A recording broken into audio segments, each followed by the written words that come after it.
subscribe to the channel and press the bell to get notified when there's a new episode. I was thinking earlier about the fact that you're a drummer and you're also like a businessman.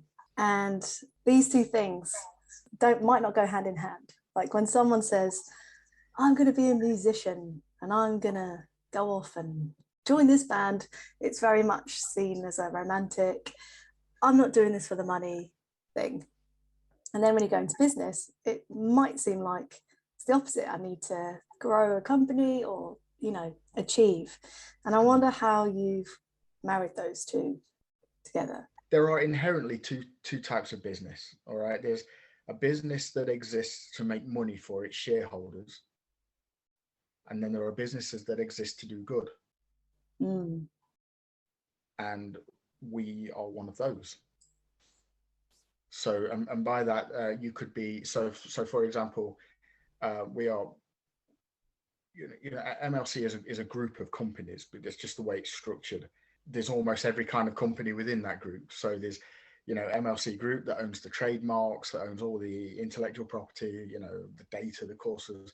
That business is there to make money for its shareholders. But then the schools underneath are all there for the teachers as well as the students. So they're all partnerships. They're all, all the teachers sharing the profit. And, there are community interest companies as well, which is not a charity, but it's a company that exists for the betterment of a community. And within all of that, you could be as creative as you like, as long as you're compliant within the law, which is, we'd all like to say, well, yeah, of course, but you can be as creative as you want in business. So for me, it's not like a square peg in a round hole. The two go hand in hand. So MLC is what they call an out of school setting. So it's like a club activity, right? But it exists to do good. So we invest most of our money in people, whether it's teachers or students. And there's a bit left for the buildings and a bit left for marketing, and that's kind of it.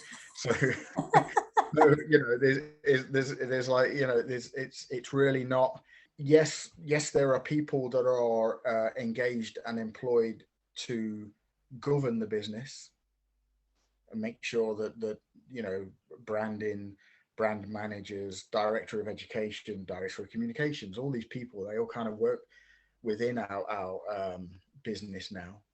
But the value proposition, the reason it exists, is to enable people to be better, either just individually, they want to play music better today than they did yesterday, or to go for it as a career. And that's all we exist to do. That's it. I think that romantic vision that Kira referred before, it's a thing that whoever wants a career in music has to understand that it's a business. That romantic view has to go, basically.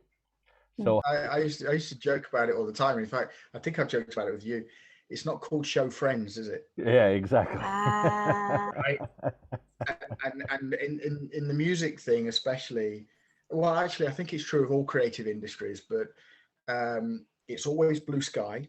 Everyone's your best friend, and that results in turmoil. It results in people not getting paid properly. That leads to resentment. And on it goes. We should be really just paying each other, and then there would be a micro economy anyway, and then everyone would be all right. Yeah, true. I'm up for that.